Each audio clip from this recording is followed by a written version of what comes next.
All right, howdy, folks. Hey, it's been a little while. Been on some vacation and visiting some family. Got a new headset here, so we're trying that out today.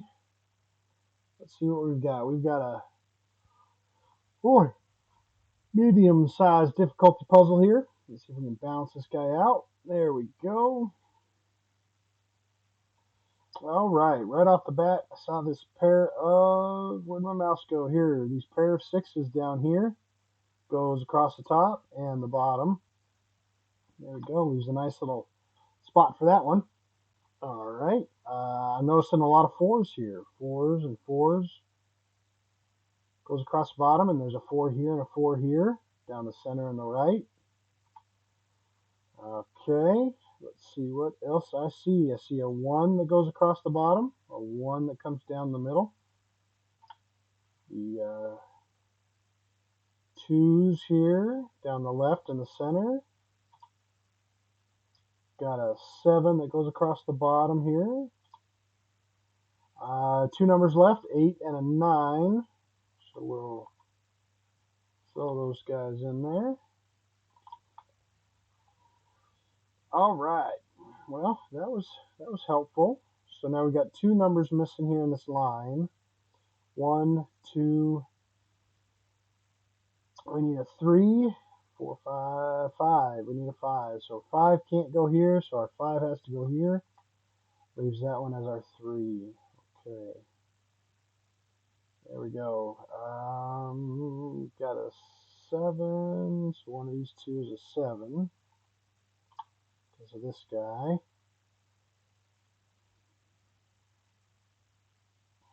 We have a 3 through the middle. So 3 has to go up here somewhere. Okay. We have a 5 here. And there. So our 5 has to go here. Okay. All right. So let's look at some pairs. Set of 1s. So we know we got a 1 here. 2s are there. Let's see, 4s are all there.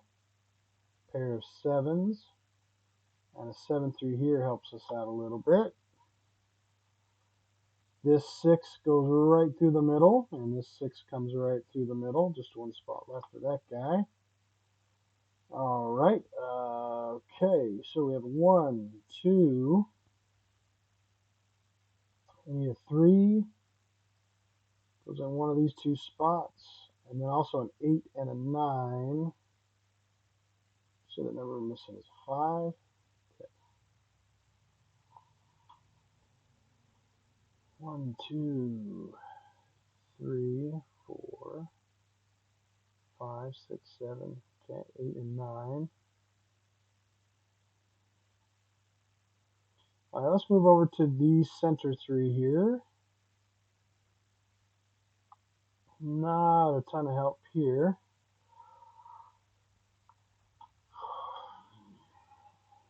Highs and lows, I don't see any pairs at all in those 3.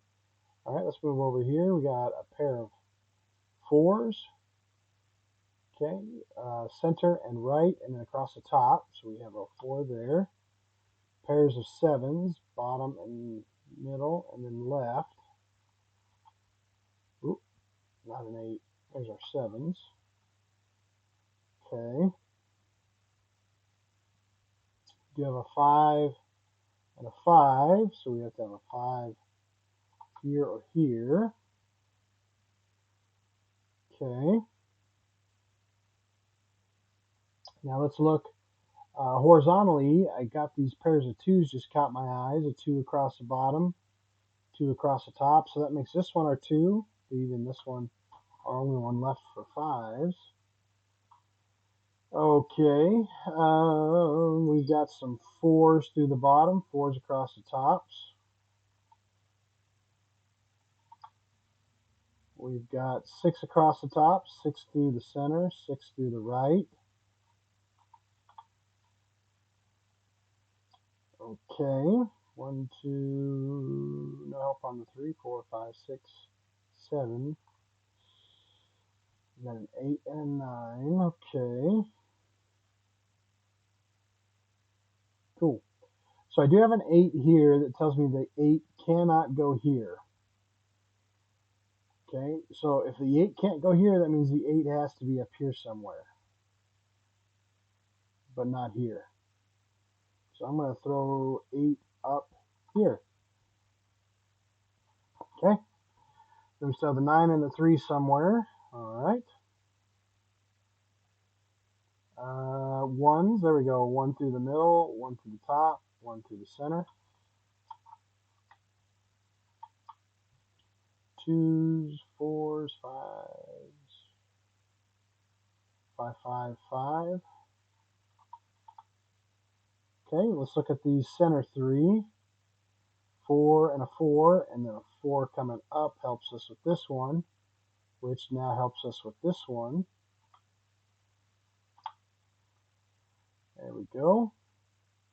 We have a pair of 8s that come across.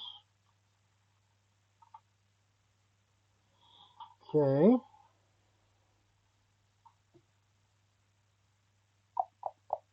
This 7 comes across the bottom, and this 7 comes up the left side. There we go. Now this 7 is going to come up here and help us with these two. And I'll take that 7 off of there. That's good. Now this 7 comes through the center, and 7 through the bottom, 7 down the middle. There's our 7 there, which helps us with these two. I think that's all of our 7s, so that was helpful. Okay.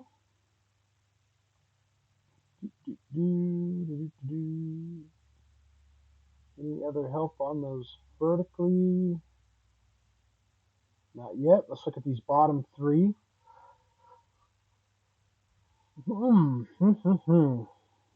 Okay, so this 8 does come down. So we have to have an 8 here. We have an 8 that comes down here, so our 8 has to go here. Alright, so we've got a 1 that comes across and down the right side, so our 1 has to go here. Okay. 1. Okay.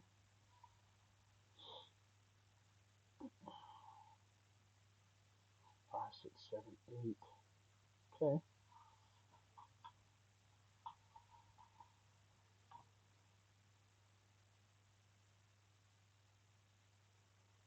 Alright, we've got 3 numbers here. I know I need a 1 and a 3 and I need a 9. Nothing can stop that just yet anyways, so it's okay. We'll come back to that. 4, 8, 7, 2. Okay, cool. So there's a 2 that comes across here, right here, which tells me that I have a 2 here or here. So this creates a ghost row, and then this 2 comes down and creates a solid row. So the only place for a 2 is there. So one of these 2 had to be my 8, so that one becomes my 8. One of these 2 is my 1, so that becomes my 1. So now that I have a 3 here, that means my only other number I'm missing is a 9, which means this is the only spot left for the 9 here. And I need a 2, and this 2 comes on down and says it has to be here, one of these 2 and one of these 2, which tells me this one is not a 2, that one is a 2. Okay, just following the patterns here. Alright, so that all looks nice and tidy. I have a 1 and a 1, so that means my 1 is going to be over here somewhere. Okay, I forgot about this 8. Comes up here and helps us with this 8. I think these are 3s and 9s. Is that what we have left? 3s and 9s? Cool. So before I put that in, I noticed this was also a 3 and a 9, and there's a 9 here to help me. So that means this one's a 3, 9, 3. This 9 is going to come down here and turn this one into a 3 and a 9. Okay, now we just have one number vertically missing here in these 2 columns. 1, 2, 3, 4, 5, 6, 7, 8, 9, and 1, 2, 3. All right, 3. Okay, so the two numbers we have left for this cube is a 1 and a 5. There we go. We'll just jot those fellers in there. Okay, we just put in a bunch of numbers, so we should take another look here for just a moment and see what we just resolved. Let's see, I've got a 1, I've got a 2, 3, 4, 5, got our 6 marked, 7. Alright, so we need an 8 and a 9. Now I saw 2 9s. Here's a 9 in the left, here's a 9 in the right. That tells me this is the only place left for a 9, which turns this into a 6, turns this one into a 1. Only number left is an 8. Cool. Now that's going to help us down here with these three, because this is an 8. This cannot be an 8 anymore. It has to be a 2, and that one becomes an 8. That one becomes a 5. This 2 now helps us out with this one. What are we missing there? It looks like a 1. This one's going to come back here and backfill, help us with these two. This one's also going to come over here and help us out with this one. Take that one out. Don't need that anymore. Keep my pencil marks nice and clean here. Try not to confuse myself too much. All right, 1, 2. I need a 3. Okay, can't go in the bottom here. So 3 goes here and here. Got a 4. I need a 5. Well, the 5. Okay, so this 5 is going to come through the middle. This 5 is going to come through the right side, leaving one spot for the 5. It's going to help me with these two. Now I have a 5 in the top. I have a 5 in the middle. So the only spot left for a 5 is there. Now I need a 6. Well, the 6 cannot go here. So there's my 6. There's my 3. Okay, so now horizontally, you just have one number missing. 1, 2, looks like a 3. There we go. Okay. Let's see here. We've got a 1, we've got a 2, we've got a 3, 4, 5. This 6 comes right through the middle. Only one spot left for a 6. 7. And then it looks like we have an 8 and a 9, which matches up perfectly. So that's nice and tidy. Okay, with this one here, there's two numbers missing. It's going to be 8 and 9 as well. But we do have a helpful 8 here that says this can't be an 8, so that's going to be our 9. Turn that one into our 8. Turn this one into our 9. Sorry, into our 8. Turn that one into a 9. So we've got two numbers missing. 1, 2. We need a 3, 4, 5, 6, 7, and an 8. A 3 and an 8. So we'll just flop those two fellas around. 3 and an 8. Boom shakalaka. So there you have it, folks. Medium puzzle. Just following the patterns using the ghost rows and ghost columns, and going through the patterns vertically and horizontally, looking for pairs. Been a while. I'm glad you guys you're running into this video. Glad you're watching it. As always, welcome any comments, suggestions, or challenges. So thanks for watching, folks, and we will catch you next time.